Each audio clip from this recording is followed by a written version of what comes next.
Hello दोस्तों, स्वागत है आप सभी लोगों का हमारे यूट्यूब चैनल सम्राट एकेडमी में। तो दोस्तों आज हम बात करने वाले हैं बोर्ड एग्जाम 2021 से इंपॉर्टेंट मैथ क्वेश्चन को लेकर। तो दोस्तों चलिए हम बात कर लेते हैं। इस वीडियो में आपका टोटल 46 नंबर तैयार हो जाएगा। इस वीडियो का पूरा देख लेते हैं तो और 90 प्लस नंबर भी आप ला देंगे। तो चलिए हम देख लेते हैं कि कौन से चैप्टर से कितने मार्क्स पूछे जाते हैं। और मैं इस वीडियो में और उस टॉपिक से जितने सवाल बनते हैं उस टॉपिक से के सारे सवाल भी सॉल्व कराने वाला हूँ। तो चलिए दोस्तों मैं बिना देरी किए स्टार्ट करता हूँ इस वीडियो को। तो देखिए चैप्टर फर्स्ट जो है, चैप्टर फर्स्ट जैसा कि आप लोग जानते हैं वास्तविक संख्याएं होती हैं। और वास्तविक संख्या में 6 नंबर का क्वेश्चन पूछा जाता है। ठीक है, इस बार 6 नंबर का क्वेश्चन पूछा जाएगा। तो यहाँ से अगर आप वास्तविक संख्या बढ़िया से तैयार कर लेते हैं तो 6 मार्क्स आपका क्लियर हो जाएगा। और इस वीडियो में बताऊंगा भी कि वास्तविक संख्या से किस प्रकार के क्वेश्चन पूछे जाते हैं और कौन से क्वेश्चन इस बार एग्जाम में आने के चांसेस ज़्यादा हैं।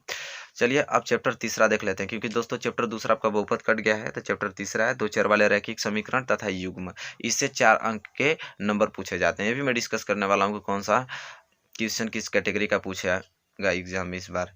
देखिए अब चैप्टर चौथा की बात कर लेते हैं, द्विघात समीकरण। जैसा कि द्विघात समीकरण से 2 क्वेश्चन आते हैं, 6 नंबर के 2 नंबर का। तो टोटल 8 नंबर तैयार हो जाएंगे आपका सिर्फ द्विघात समीकरण से। और इसी प्रकार छठवां जो चैप्टर है त्रिभुज, इससे 4 अंक पूछे जाते हैं। एक ही क्वेश्चन पूछेगा आपसे 4 नंबर का। ठीक है, तो यहाँ से 6 4 10 और 8 18 4 22 नंबर यहाँ से आपका क्लियर हो जाएगा। ठीक है, तो चलिए ज़्यादा समय नहीं ले रहे हैं दोस्तों, आपको इसका इंट्रोड्यूस करा देता हूँ। इसके बाद सारे क्वेश्चन में कराना भी है क्योंकि वीडियो ज़्यादा लंग बन जाएगी। तो यहाँ से छठवें त्रिभुज से जो 4 अंक के क्वेश्चन पूछे जाते हैं। और देखिए चैप्टर यहाँ से सातवां जो मैथ का चैप्टर सातवां है निर्देशांक ज्यामिति, इससे भी 4 नंबर के क्वेश्चन पूछे जाते हैं, एक ही क्वेश्चन। तो त्रिभुज और निर्देशांक ज्यामिति से 4 नंबर के क्वेश्चन 8 नंबर के यहाँ से तैयार हो जाएंगे आपके। और दोस्तों चलिए बात कर लेते हैं चैप्टर 8वें को लेकर। देखिए चैप्टर 8वां 9वां वेरी मोस्ट इंपॉर्टेंट चैप्टर दोस्तों। इसे तो आपको किसी कीमत पे क्लियर करना है और इसे बेहद अच्छे तरीके से सरल तरीके से मैं आपको बताऊंगा।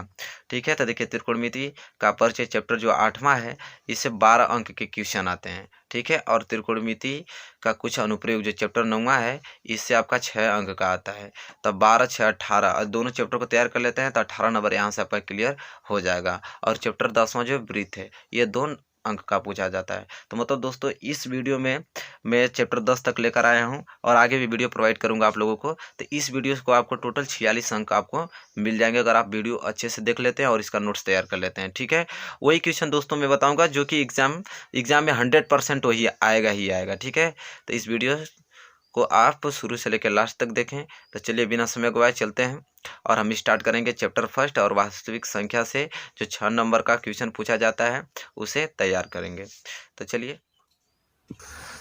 तो चलिए दोस्तों बात कर लेते हैं। जैसे चैप्टर फर्स्ट है, देखिए चैप्टर फर्स्ट तो वास्तविक संख्या है, तो इससे आपका 6 नंबर का क्वेश्चन पूछा जाता है।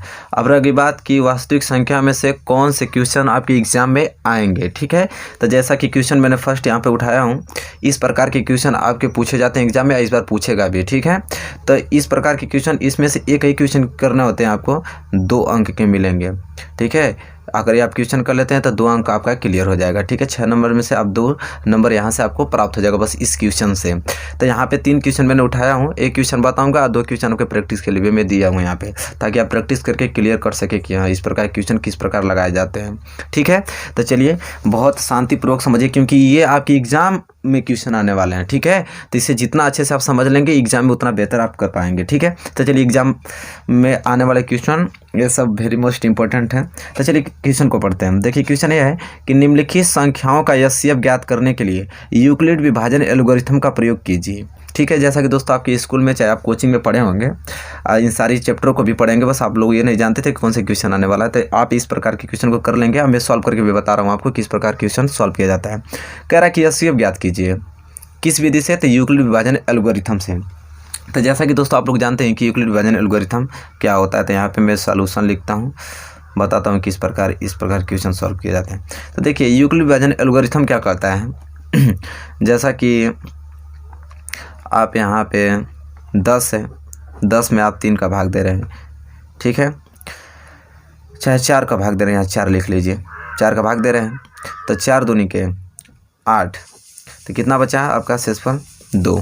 ठीक है, तो आप इसे क्या कहते हैं। ठीक है, तो जो ये आपका 10 है तो 10 को हम बोलते हैं भाज्य। ठीक है, और जो अब 4 का है इसे हम बोलते हैं भाजक, और ये 2 है इसे बोलते हैं भागफल। यह जो दो यहाँ इस स्थान पे हैं, इस तो सब लोग जानते हैं, इसे बोलते हैं शेषफल। ठीक है, तो दोस्तों यूक्लिड विभाजन ने ये कहा था कि जो यह भाज्य हमारा होता है, तो ये भाज्य कैसे प्राप्त होगा, जब आप भाजक की मल्टीप्लाई भागफल में कर दीजिए और शेष जोड़ दीजिए तो ये भाज्य आपका प्राप्त हो जाएगा। तो उन्होंने ये नियम दिया कि भाज्य बराबर भाजक गुणे भागफल अधन शेषफल। ठीक है, यह यूक्लिड विभाजन एल्गोरिथम है। इसी विधि से आपको लगाना है कि अगर आपको भाज्य प्राप्त करना है, अगर आपको 10 प्राप्त करना है तब भाजक आपका 4 है, इसमें गुणा कर दीजिए भागफल का मतलब 2 का, और शेष जितना बचा है उसको जोड़ दीजिए, शेष 2 बचा है तो 4 दूनी के 8 और प्लस 2 तो कितना आ जाएगा 10। तो मतलब इस नियम से ही आपको, देखिए 10 आ गया, इस नियम से ही आपको ये क्वेश्चंस करना है। तो चलिए हम क्वेश्चन पे आते हैं। देखिए क्वेश्चन कैसे करना है, तो क्वेश्चन आपसे पूछा है, मैं पहला क्वेश्चन उठा लेता हूँ। 135 और 225 का एचसीएफ ज्ञात करना है। 135 और 225 का एचसीएफ ज्ञात करना है यूक्लिड विभाजन। तो सबसे पहले हम क्या करते हैं दोस्तों, देखते हैं कि कौन सा इसमें से अंक बड़ा है। तो आप बताइए 135 से बड़ा है कि नहीं 225। तो पहले सबसे पहले हमको ये करना है कि 135 से 225 आपका बड़ा है। आप सिंपली यहाँ पे रफ कार्य पे कर सकते हैं इधर कि 225 में भाग देना पड़ेगा कितना का, 135 का। तो आप ही बताइए कि भाग कितने बार जाएगी। तो एक बार जाएगी 135, तो यहाँ पे कितना लिखेंगे 135, तो 5 में से 5 गया तो 0, और यहाँ पे हासिल देगा तो 12, तो 9 में से, अरे 12 में से 3 गया सॉरी, तो 9, यहाँ से कैंसिल। तो शेषफल कितना बच गया 90। तो अगर दोस्तों शेषफल 90 बच गया, अब इतना में हमें निकालना है, यूक्लिड विभाजन एल्गोरिथम लगाना है, जैसा कि आप लोग जानते भी हैं। तो यहाँ पर आपको लिखना पड़ेगा यूक्लिड विभाजन एल्गोरिथम से, यूक्लिड विभाजन एल्गोरिथम से। तो यूक्लिड विभाजन एल्गोरिथम क्या कहता है कि भाज्य जैसा कि आप लोग जानते हैं 225 बराबर क्या होता है भाजक। तो भाजक में आप क्या लिखेंगे 135, और भागफल कितना है 1, और शेषफल कितना बच गया आपका 90। और यहाँ पे लिखना है, देखिए आर से दर्शाते हैं शेषफल को, रिमाइंडर। तो आर बराबर नहीं है 0 की, यहाँ पे लिखना पड़ेगा, क्योंकि 0 के बराबर आर नहीं है, तो यहाँ पे लिखना पड़ेगा। अब क्या करना है कि अब इतना में मुझे फिर, अब देखिए शेषफल आ गया, तो अब इसे हमें क्या मानना पड़ेगा भाजक, और यहाँ पे जो भाजक था इसे भरना पड़ेगा भाज्य। अब जैसा कि आप लोग जानते हैं, अब 135 में 90 का भाग देंगे तो कितना बार जाएगा आपका, एक बार। ठीक है, क्योंकि 90 दूना के 180 हो जाएगा, 82 हो जाएगा, तो 90 बार जाएगा। तो यहाँ से बच गया 5 और यहाँ से बच गया 4, 45। अब इतना में फिर मुझे लगाना पड़ेगा यूक्लिड विभाजन एल्गोरिथम। तो चलिए यहाँ पे हम लगाते हैं, तो लिखेंगे कितना, भाज्य बराबर 135 बराबर भाजक 90 और भागफल 1, और शेषफल कितना बच गया 45।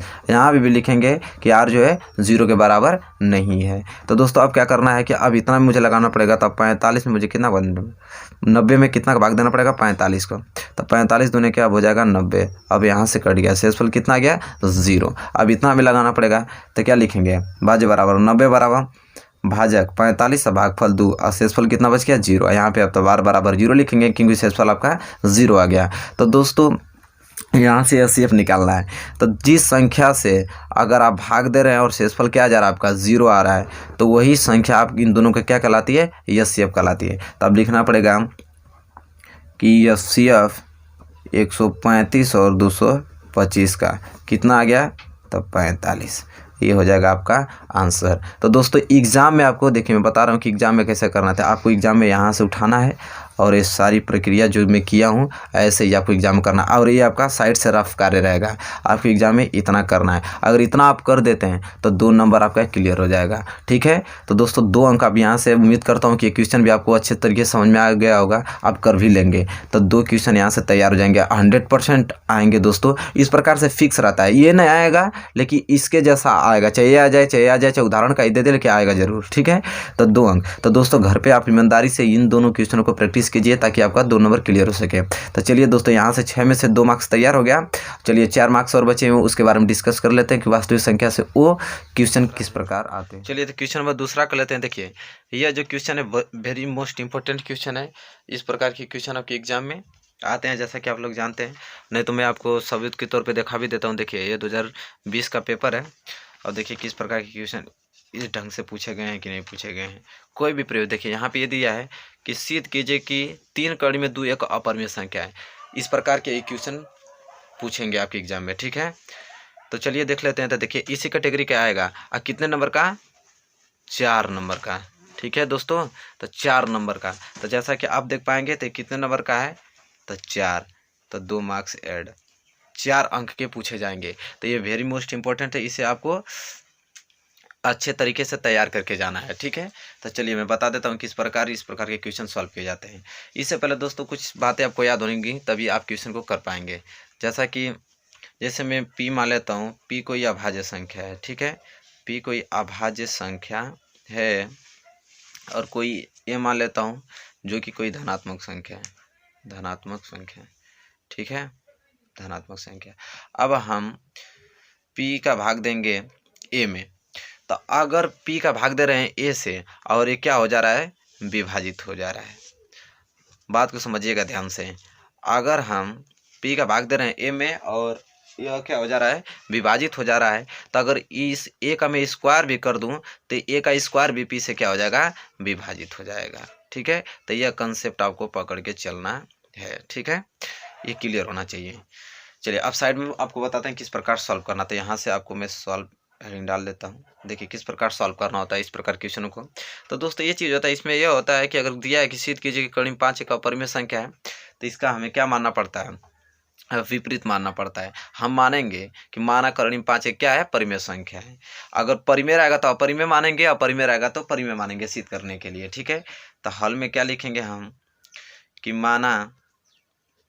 माना करणी में 5 एक परिमेय संख्या है, क्योंकि वहां पे अपरिमेय दिया है, परिमेय संख्या है।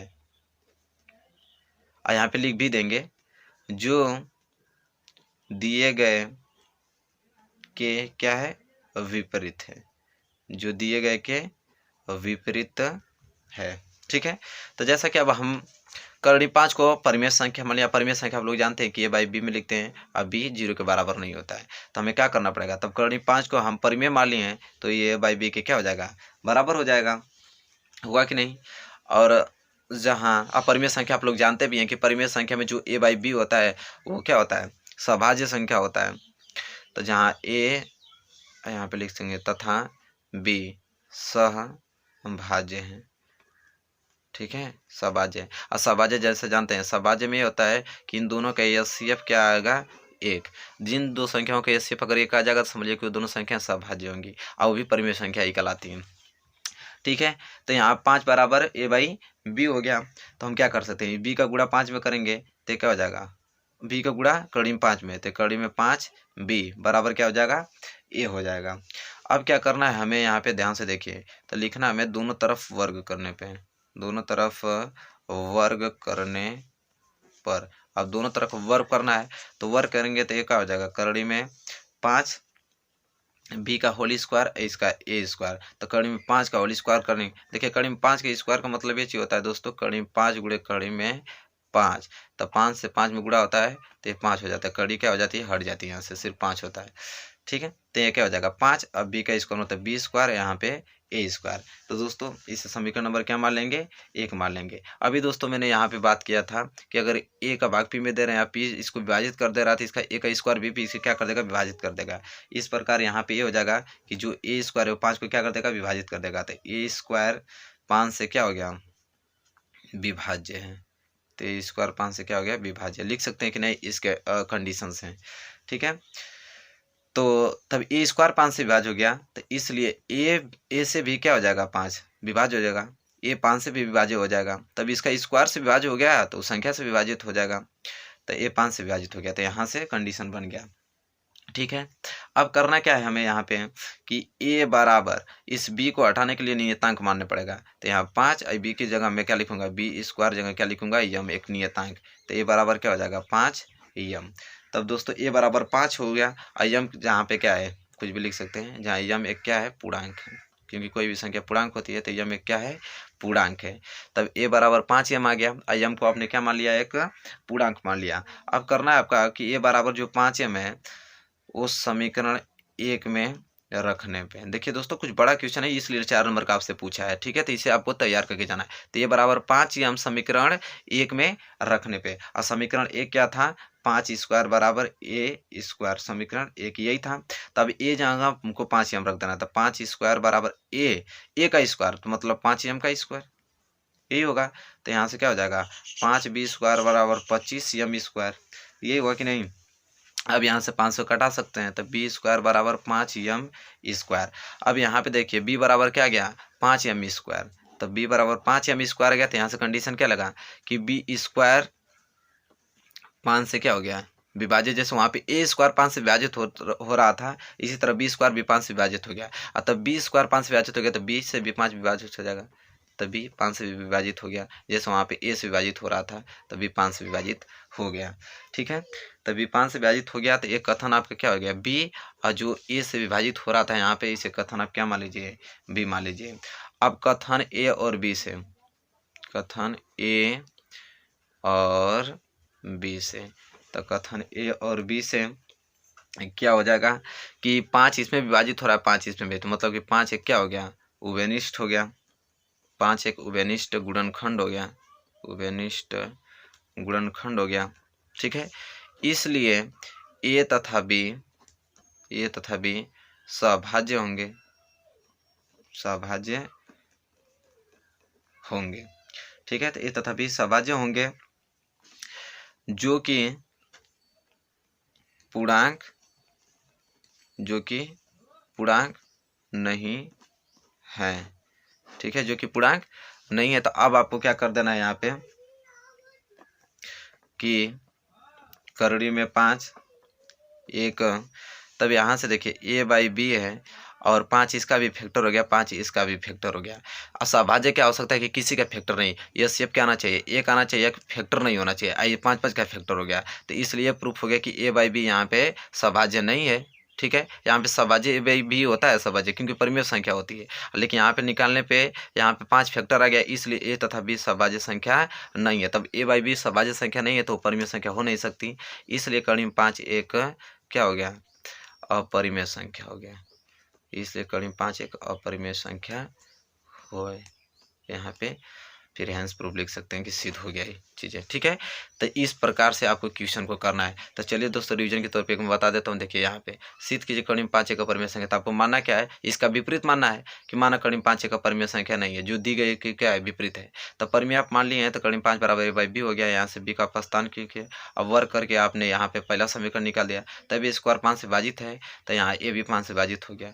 फिर आपने बी को हटा के 5 एम एक जो 5 यम जो है एक नियतांक आपने माना, तो ये बराबर 5 एम, इसको समीकरण आपने पहला में रख दिया, तो यहाँ से बी स्क्वायर बराबर 5 एम स्क्वायर आ गया। तो यहाँ बी स्क्वायर 5 से विभाजित हो गया, तो मतलब बी से भी 5 विभाजित हो जाएगा।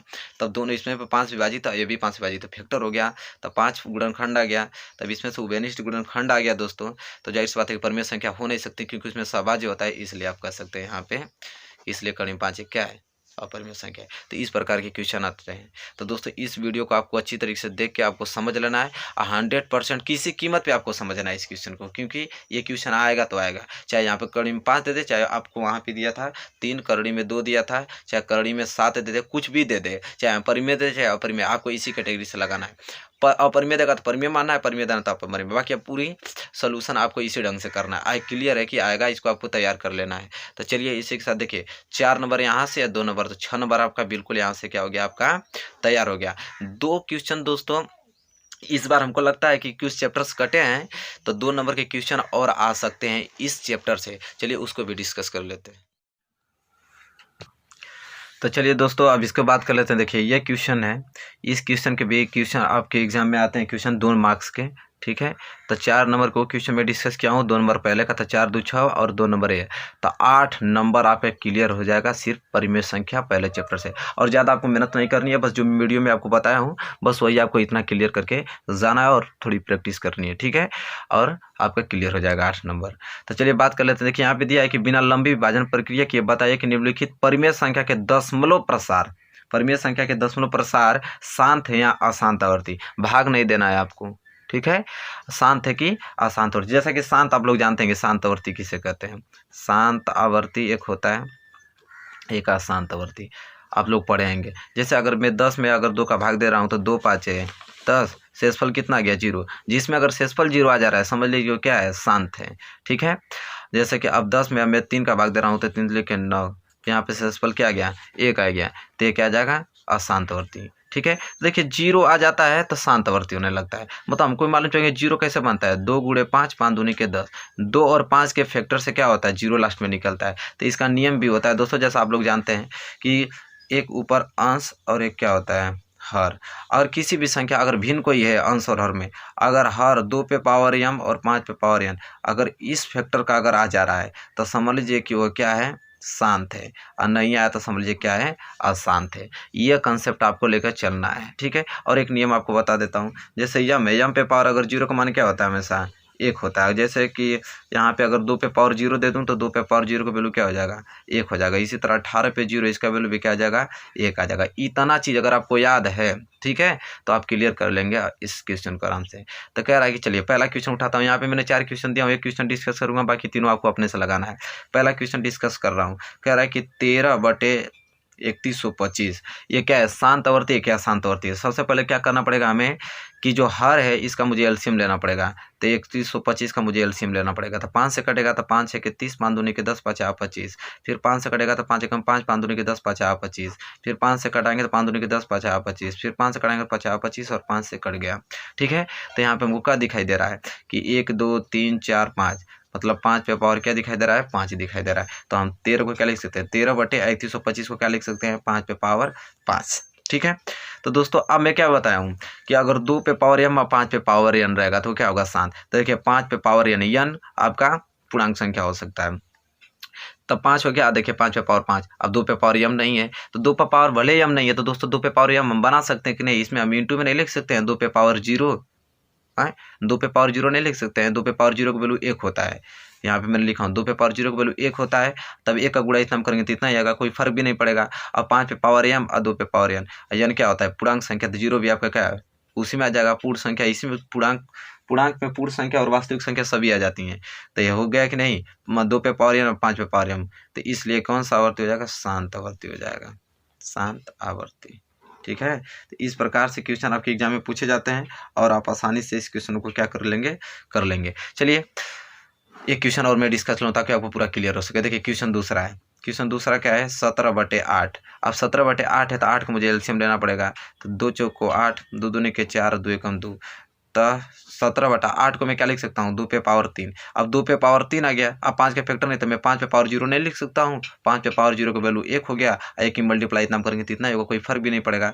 ये फर्क नहीं पड़ेगा। ये 2 पे पावर m और 5 पे पावर n का भी आ गया। इसलिए पूरी 7/8 क्या है, शांत आवर्ती है, शांत आवर्ती है। अब बताइए कोई दिक्कत है, नहीं। तो इस प्रकार के क्वेश्चन आपको 2 नंबर का आएंगे, सिर्फ यही करना होता है। तो आप क्या कीजिएगा कि हरों का एलसीएम लीजिएगा और 2 पे पावर m और 5 पे पावर n को देखिएगा, अगर है तो शांत आवर्ती, नहीं है तो अशांत आवर्ती। बस यही काम करना और कुछ नहीं, 2 नंबर मिल जाएगा। तो दोस्तों इस वीडियो में टोटल आपके 8 मार्क्स हो गए। जैसा कि दोस्तों मैं शुरू में आपको बताया था यहाँ पे ये चीज़ें कि 90% जरूर आएगा, 100% आएगा 90%। दोस्तों देखिए 2 नंबर यहाँ पे मैंने ऐड भी कर लेता हूँ क्योंकि 8 नंबर यहाँ से आने वाला है, क्योंकि 2 चैप्टर कटा है तो इससे ही क्वेश्चन बढ़ाए जाएंगे। तो 8 क्वेश्चन आ जाएगा यहाँ से, सॉरी 8 नंबर का। तो 8 नंबर यहाँ से आपका क्लियर हो जाएगा। तो दोस्तों इस वीडियो में सिर्फ वास्तविक संख्या की बात करें क्योंकि वीडियो बहुत लॉन्ग हो रही है। या अब मैं अगला वीडियो नेक्स्ट लेकर आऊँगा पार्ट 2। इस डिस्क्रिप्शन में मतलब अब जो वीडियो बनेगी अब उसका वेट कीजिएगा, अगले नेक्स्ट दिन ही आ जाएगी वो वीडियो। तो आप इस चैनल को जल्द से जल्द आप सब्सक्राइब कर लीजिए और इसके साथ जुड़े रहिए। मैथ का, हिंदी का, इंग्लिश का जितने भी सब्जेक्ट हैं आपका 6 सब्जेक्ट का मैं वीडियो बनाऊंगा, ठीक है। तो अगर वीडियो आपको अच्छी लगी तो प्लीज़ शेयर कीजिए। और देखिए इसका और ये सारे देखिए जितने भी क्वेश्चन आपके टोटल 46 हैं, ठीक है। और 2 नंबर ऐड भी हो गया, आप कितना हो गया 48। सारे क्वेश्चन आपके क्लियर हो जाएंगे, नंबर भी। तो आप वीडियो के ज़्यादा से ज़्यादा आप शेयर कीजिए अपने मित्रों को ताकि उनको हेल्पफुल हो सके। और चैनल को अभी तक आपने सब्सक्राइब नहीं किया तो प्लीज़ चैनल को जल्द से जल्द आप सब्सक्राइब कीजिए और कमेंट करके जरूर बताइए दोस्तों कि वीडियो आपको कैसी लगी। धन्यवाद।